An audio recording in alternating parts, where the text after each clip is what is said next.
म्हणी आणि त्याचे अर्थ. म्हणी म्हणजे काय तुम्हाला माहित आहे का? म्हणी हा भाषेला लाभलेला दागिना आहे. जेव्हा एखादी व्यक्ती, एखादी बाई एक आकर्षक असा दागिना घालते, त्यावेळी ती 4 लोकांमध्ये उठून दिसते. तसेच म्हणींचे पण आहे.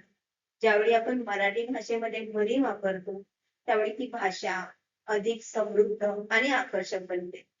त्यामुळेच म्हणी हा मराठी भाषेचा दागिना आहे असे मी म्हणेन. चला तर मग आपण काही म्हणी शिकूया. पहिली म्हण आहे "अति तिथे माती". कोणत्याही गोष्टीचा अतिरेक हा परिणामी नुकसानकारकच ठरतो. आताची लहान मुले जास्त मोबाईल बघतात. जास्तीत जास्त मोबाईल बघणे हे नेहमीच नुकसानकारक ठरणार आहे. किंवा जास्त खर्च करणे, जास्त राग, ह्या गोष्टी नेहमीच नुकसानकारक ठरतात. अतिशहाणा त्याचा बैल रिकामा. जो मनुष्य फार शहाणपणा करायला जातो, त्याचे काम मुळीच होत नाही. म्हणजे जर एखादा मनुष्य एखादे काम खूप शहाणपणाने करायला गेला, ओव्हर स्मार्टनेस हा नेहमीच नुकसानकारक असतो. गरजेल तो पडेल काय. केवळ बडबड करणाऱ्या माणसाकडून काहीही घडत नाही. आपल्या हातून काहीतरी कृती व्हावी लागते, त्याच वेळी काहीतरी त्याचा परिणाम येतो. जर आपण बडबड करत बसलो की आज मी हे पुस्तक वाचेन, ते पुस्तक वाचेन, पण हातून काहीच घडलं नाही, तर त्याचा परिणाम होईल का काही? आपल्या डोक्यात काही जाईल का त्याच्यामध्ये काही वाचलंय ते? नाही जाणार. म्हणूनच गरजेल तो पडेल काय. असतील शिते तिथे जमतील भुते. एखाद्या माणसाकडून फायदा होणार असेल की त्याच्या भोवती माणसे गोळा होतात. आगीतून निघून फुफाट्यात पडणे, लहान संकटातून मोठ्या संकटात सापडणे. आधी पोटोबा मग विठोबा. प्रथम पोटाची सोय पाहावी, नंतर देवधर्म परमार्थ करावा.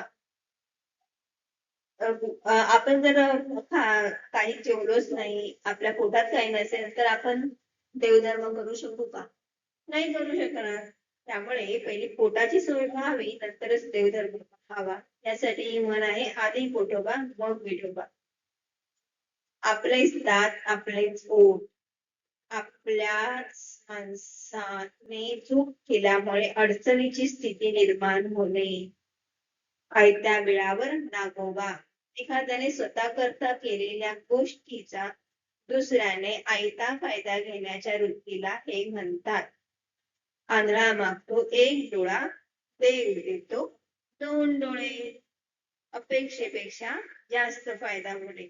आपण एखादी गोष्ट करताना कमी अपेक्षा ठेवतो, पण आपल्याला त्यापेक्षा जास्त त्याचा फायदा होणार. त्याला म्हणतात आंधळा मागतो एक डोळा, देव देतो 2 डोळे.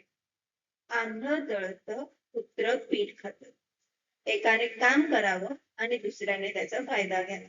आता या म्हणीमध्येच त्याचा अर्थ दळलाय. आंधळ दळतं म्हणजे एखादा अंधा माणूस दळण दळतोय, पण त्याला दिसतंय का किती दळलंय?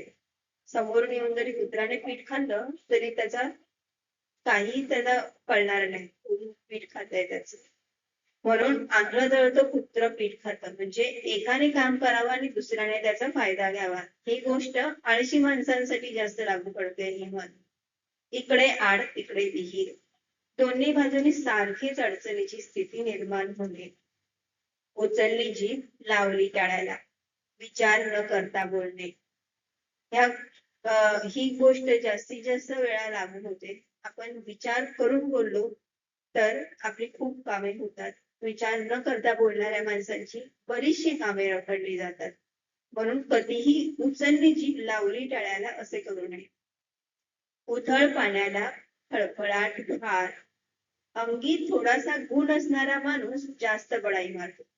काही काही लोकांकडे असतं की आपल्याकडे थोडस काही चांगलं वाचन करता आलं, किंवा एखादा आपल्याला काहीतरी कौशल्य शिकला एखादा माणूस, तर तो बोलतो वा वा मला येतंय मला येतंय, पण त्याच्यामध्ये जो पारंगत होत नाही तोपर्यंत त्याला त्याच्यामध्ये तो प्रावीण्य मिळवू शकत नाही. त्यामुळे उथळ पाण्याला फळफळाट फार.